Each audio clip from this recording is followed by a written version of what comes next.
Thanks for dropping in. In the last video, I shared a bunch of 3D printed bobblehead models, which are designed to keep your 3D printers company as they do their thing.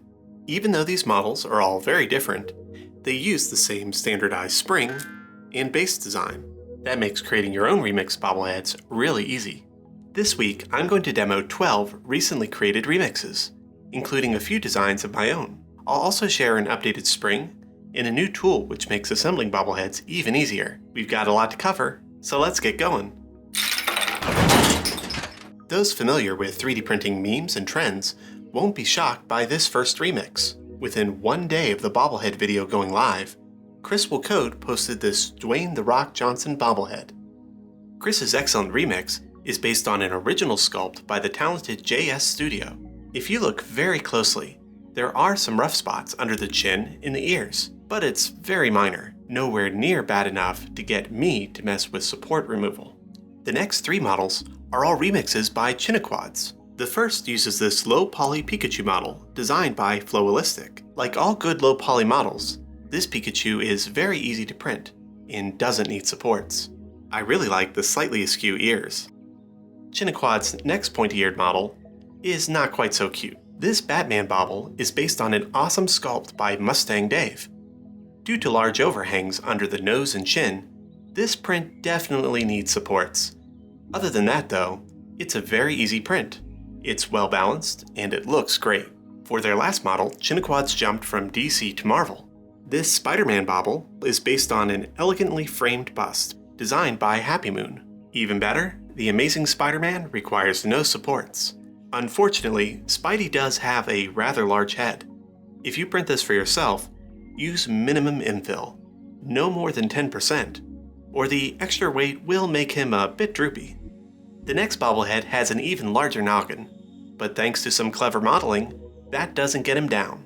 This Moai bobblehead is remixed by Richard Reibel using an original sculpt by Engel. The top of the model is hollow, keeping the overall weight in check. This also gives the bobble an interesting center of gravity that's different from everything else I've shown so far. Due to some differences with how the bobblehead hole is shaped, I found this model easier to print upside down. In that orientation, no supports are required. Captain Jean-Luc Picard comes aboard for our next bobblehead. This fantastic sculpt by Captain Gray has been lovingly remixed by Dome on printables. I printed this model on my Prusa MK3, but I believe a resin printer would be ideal for this particular model. If you attempt to print this on an FDM printer, make sure to support the bottom of the neck, which doesn't sit entirely flat on the bed. Depending on your slicer software, you may be able to use a pre-supported 3MF file provided by Dome. That takes all the guesswork out of supporting and slicing this model. The next model is instantly recognizable. It's the Mini Joule, created by the prolific Wekster. This model was remixed by Figterk, who went a step further and remixed a bobblehead base as well as the head. So of course, I had to print two copies, one for the shelf and one to watch over my printer. Like most of Wekster's mini characters, this model requires no supports, and it's a very easy print.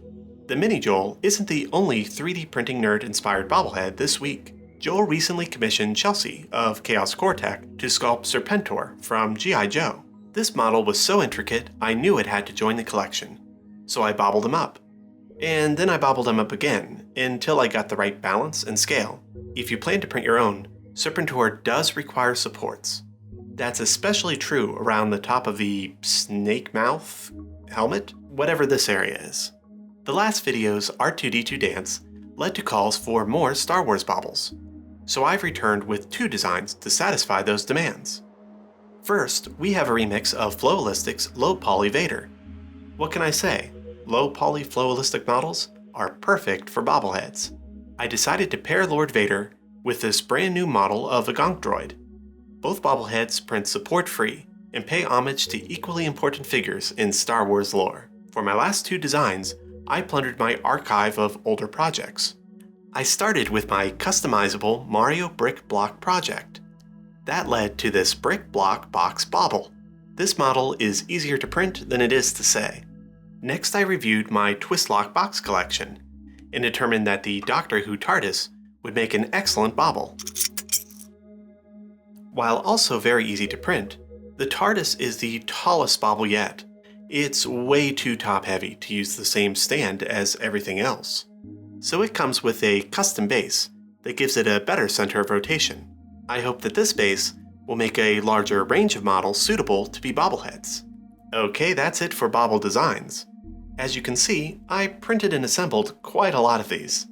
Somewhere between Picard and Serpentor, I realized I can make assembly a lot easier with just a few tweaks and changes.